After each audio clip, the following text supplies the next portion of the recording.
गली के कोने पर दुकान की रोशनी, धुआं के पतली लकीरें, पीछे गेट की ठंडी हवा, टाइलों पे दीप की छड़ी में चलती, चमकती अलमारी में बैठी हाँ,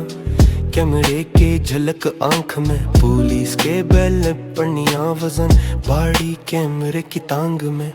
यहाँ की खामोशी कौन सी रूटें चौराहे पे सूरज कलक हो, घड़ी की टिक टिक रिपोर्टर का मोबाइल हर वक्त लग हो, सर दफ्तर के कमरे में पीपर से के ढेर सर उठाते, खो के धबे कागजों पे न महल खान पूछते रह जाते हैं, बस संगत की धड़क में वरात, रंगों के बिच खाक चप, कई जवां जान गई नीचे रह गई टूटी उम्मीद की लप,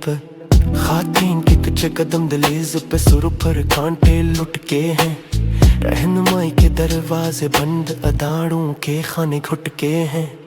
कहानी के हर सफ़े पे एक आधा एक छुपी दीवार है, लेडर शप का ख्वाब छूटा पड़ा चींटू में लावा मार है, हालाने दिल मामूली सुबह के टाइम पीपल जैसे रट है, रोजमर्रा के ताने बान में छुपी खौफो पीछे रट है, कैमरे आईने बन जाएं या आईने का धुंधला चेहरा रहे, कौन देखेगा कौन लिखेगा कौन टूटी बेदस्तक दे,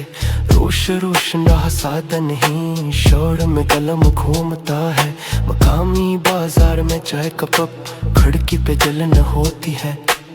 बैठी औरतें रात देखें कानों में खटखट सी लय है,